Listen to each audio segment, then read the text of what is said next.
Bismillahirrahmanirrahim. Assalamualaikum warahmatullahi wabarakatuh. Alhamdulillahilladzi bi ni'matihi tatimmus shalihat. Rabbis shrahli sadri wa yassirli amri wahlul 'uqdatam min lisani yafqahu qauli. Alhamdulillah, rasa syukur kita panjatkan kepada Allah Azza wa Jalla, yang Maha Rahman, yang Maha Rahim, yang telah memberikan kita segala kenikmatan, terutama nikmat iman dan nikmat Islam. Shalawat serta salam tak lupa senantiasa kita panjatkan kepada Nabi Agung, manusia mulia, Muhammad Sallallahu Alaihi Wasallam, yang mana telah menjadi khutbah hasanah untuk kita, yang mengajari kita dari kita bangun tidur hingga kita bangun negara. Sahabat Aisyah yang dirahmati Allah, pada kali ini kita akan membahas sebuah tema, yaitu hasad, iri, dan dengki. Pada dasarnya kita sebagai manusia itu memiliki sifat hasad, iri, dan dengki. Tapi semua itu kembali bagaimana cara kita untuk mensikapinya.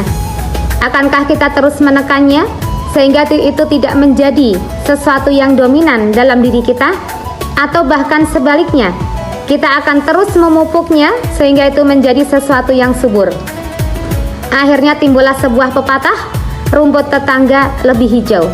Padahal kita tidak pernah tahu rumput tetangga itu hijaunya asli atau buatan. Sifat hasad, iri, dan dengki ini muncul dalam diri kita ketika kita tidak bisa menerima ketetapan Allah.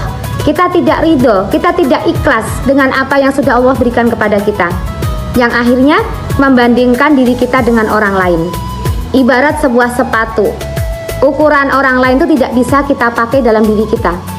Kalau teman kita ukurannya 40 dan sedangkan kita 37, tidak bisa kita paksakan diri kita untuk memakai ukuran sepatu yang 40 atau sebaliknya. Dan di sini di dalam Al-Qur'an Allah sudah berfirman dalam surat Asy-Syams ayat 9 sampai 10. A'udzubillahi minasyaitonirrajim. Bismillahirrahmanirrahim. Qad aflaha man zakkaha wa qad khaba man dassaha. Yang artinya qad aflaha, maka beruntunglah kata Allah. Beruntunglah siapa yang beruntung kata Allah? Yaitu orang-orang yang mampu untuk membersihkan dirinya dari segala sesuatu yang mengotori hatinya, ya seperti sifat hasad, iri, dan dengki. Wa qad khaba man dassaha, dan celakalah orang-orang yang mengotori hatinya dengan sesuatu yang kotor, termasuk salah satu sifat hasad, iri, dan dengki. Sahabat Aisyah yang dirahmati oleh Allah, bagaimana cara kita untuk bisa mengendalikan diri kita dari sifat hasad, iri, dan dengki?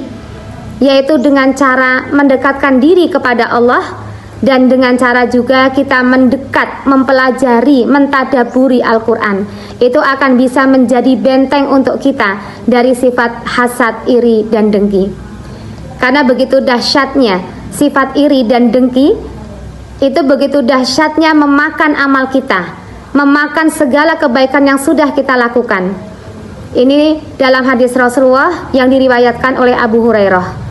Iyyakum wal hasada, fa innal hasada ya'kulul hasanat kama ta'kulun narul hataba. Rasulullah bersabda, iyyakum wal hasada, jauhilah sifat hasad, iri, dan dengki. Fa innal hasada, karena sesungguhnya sifat hasad itu bisa memakan ya'kulul hasanat, bisa memakan kebaikan kita seperti api membakar kayu bakar. Masya Allah. Semoga kita semuanya bisa terhindar dari sifat hasad, iri, dan dengki. Dan di dalam agama kita, agama Islam, sifat iri dan dengki itu boleh dalam dua hal. Ini seperti yang diriwayatkan juga oleh Rasulullah Sallallahu Alaihi Wasallam. Yang pertama yaitu iri kepada orang yang memiliki banyak harta, tetapi dia menggunakan hartanya di jalan Allah. Dan yang kedua, iri kepada orang yang memiliki ilmu dan dia mengamalkan ilmunya. Dan semoga kita bisa berusaha, berikhtiar, bertawakal untuk menjaga diri kita, tazkiyatun nafas, membersihkan diri kita.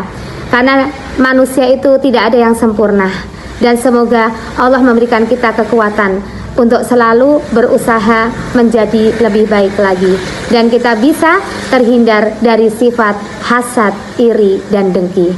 Mungkin ini yang bisa saya sampaikan, semoga bermanfaat. Akhirul kalam, wassalamualaikum warahmatullahi wabarakatuh.